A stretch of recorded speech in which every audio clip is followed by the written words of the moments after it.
God bless you all. Welcome back to Faith Fueled Tyler. Today we're going to be making some money doing some brakes on an F-150. First things first, we got to put the parking brake in service mode, the electronic parking brake.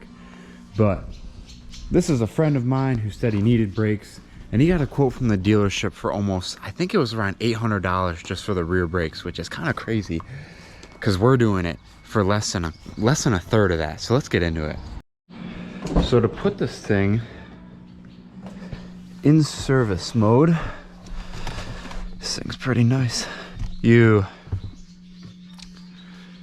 turn the ignition on,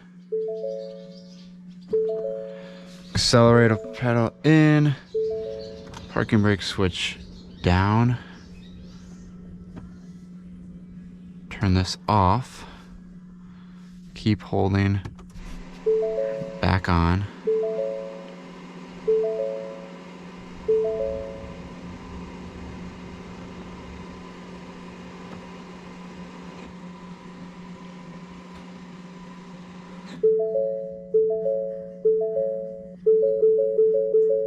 Brake maintenance mode. There we go. As you can see, brake maintenance mode. Now we can jack up the rear.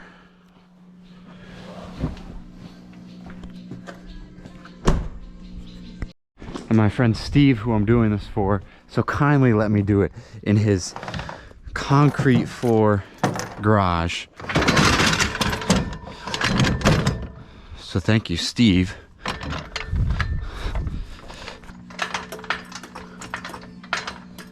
I know they don't want you. They don't normally want you jacking it up by the rear diff, but I don't care. You know, it's something I don't really care about. Our wheel chocks and jack stands. We'll also put some plywood under the jack stands so they don't bite into the concrete.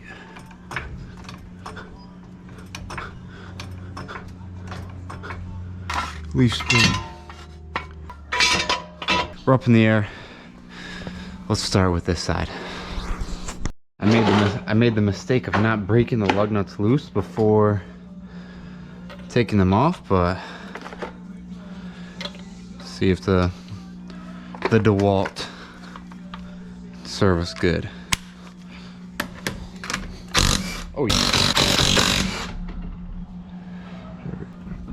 There it goes.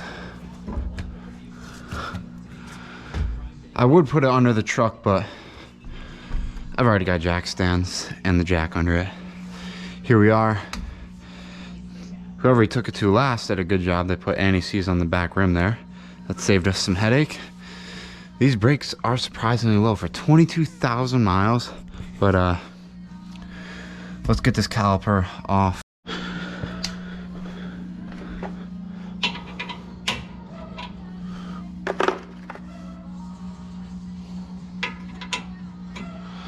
.13mm bolts. Should break loose. Use the there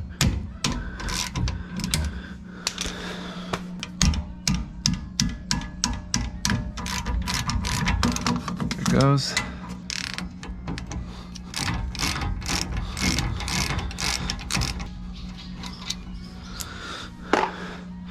Caliper should lift off.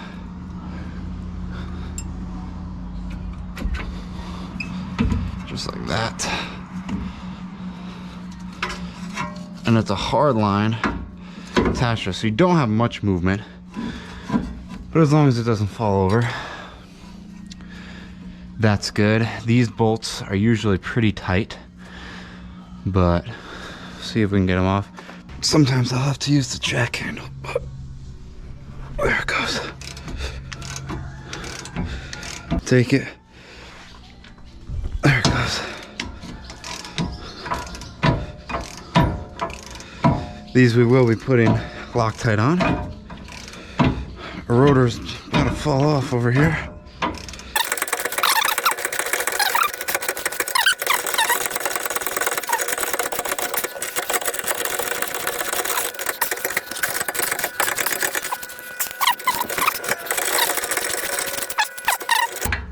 2 bolts. Look at that.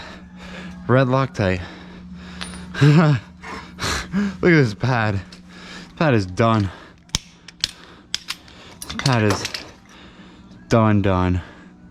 Like, he could have gotten stranded done. Rotor, this normally doesn't happen in upstate New York, but it pulls right off.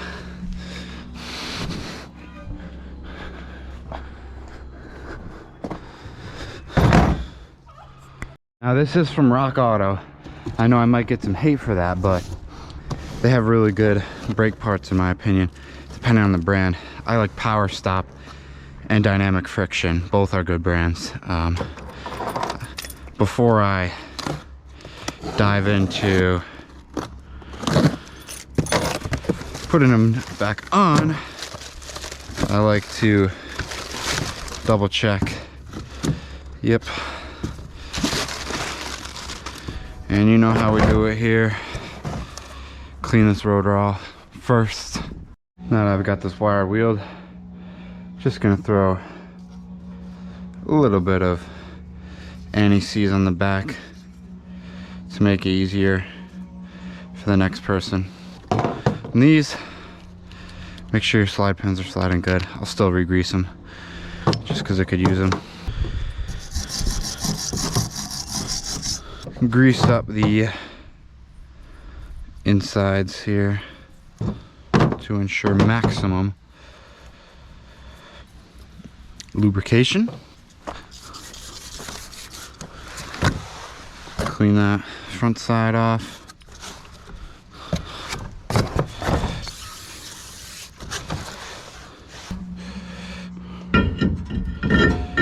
New rotor on.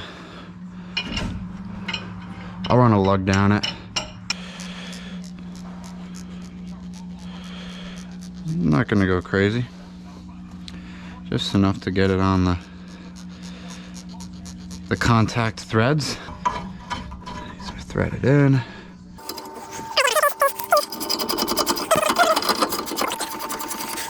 And while we're tightening up these bolts, taking these off, it's a good time to look around. You know, look at the axle seal on the inside, make sure it's not leaking. Look at the shocks, make sure those aren't leaking. Look at your frame, bed mounts, you know, just give them a good once over. This is how you get customers that stay for life, and you just want to make sure you treat them right.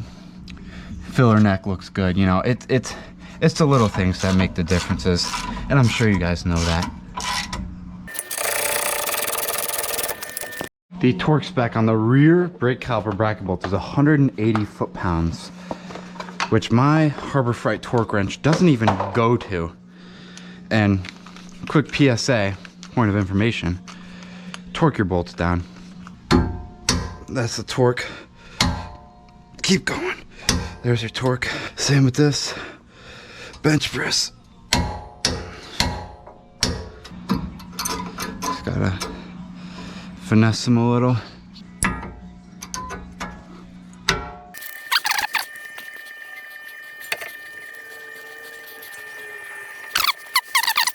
Or else you're gonna break stuff. Take our caliper. Now we've got the Hyper Tough out. Reporting for duty, the Hyper Tough. 5-year warranty too. That means it's got to get it within at least 5 foot-pounds of torque. Let's set this to 23 foot-pounds and knock them. Got our torque wrench set.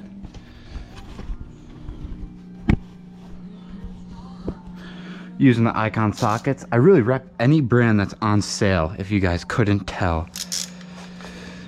I'm not brand biased. Unless I get sponsored, of course. Of course, unless DeWalt happens to reach out. 1.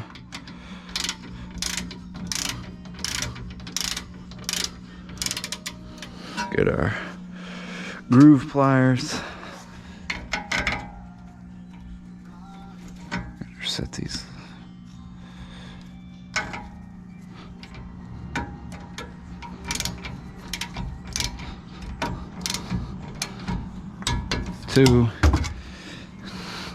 Let's get the wheel back on. Torque those lugs to 100 foot-pounds of torque. There it goes.